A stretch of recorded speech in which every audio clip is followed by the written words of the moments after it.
Cette chocolaterie toulousaine flotte les effluves lourdes et épicées du cacao, car les turbines et les chocolatiers tournent à plein régime depuis quelques jours. Cela fait 25 printemps que cette famille fabrique la magie de Pâques. Aujourd'hui, il faut faire face aux commandes spéciales avec cet œuf géant à la coque ou encore la reproduction de ce camion de pompiers. On a un camion de pompiers à faire à une échelle maquette, à peu près d'une quarantaine de centimètres de long, donc avec tous les détails, les échelles, les portes, rétro et tout ce qui est gyrophare.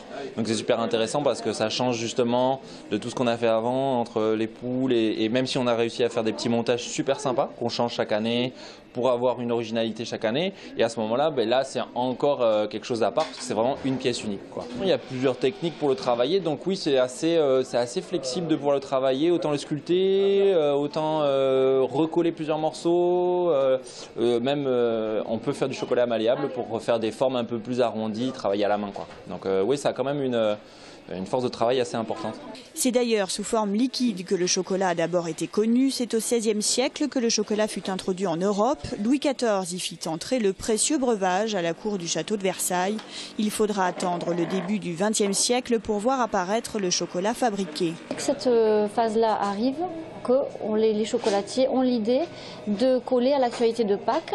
Donc, puisque après toute cette période de carême, les gens n'avaient pas le droit, on va dire le droit, oui, ne mangeaient pas d'œufs. Après, ils se rassemblaient, ils faisaient les collectes des œufs dans les campagnes pour faire la grande omelette collective de Pâques, du lundi de Pâques. Et donc, pour coller à cette tradition, les chocolatiers ont eu l'idée de créer des œufs. Et puis, une fois qu'ils étaient partis, les œufs amènent les poules, le qui de la poule de l'œuf a commencé. Puis les cloches, puisque les cloches partent à Rome. Si on part plutôt sur le côté de l'Est de la France, on est sur les lapins.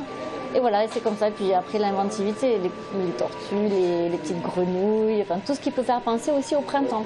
Puisque le symbole de Pâques, c'est vraiment profondément un symbole d'éclosion, de naissance, de renaissance, et voilà, de naître à la vie. Un monde de pure imagination, comme le disait Willy Wonka, le héros du roman de Roald Dahl. Come with me and you'll be in a world of pure imagination.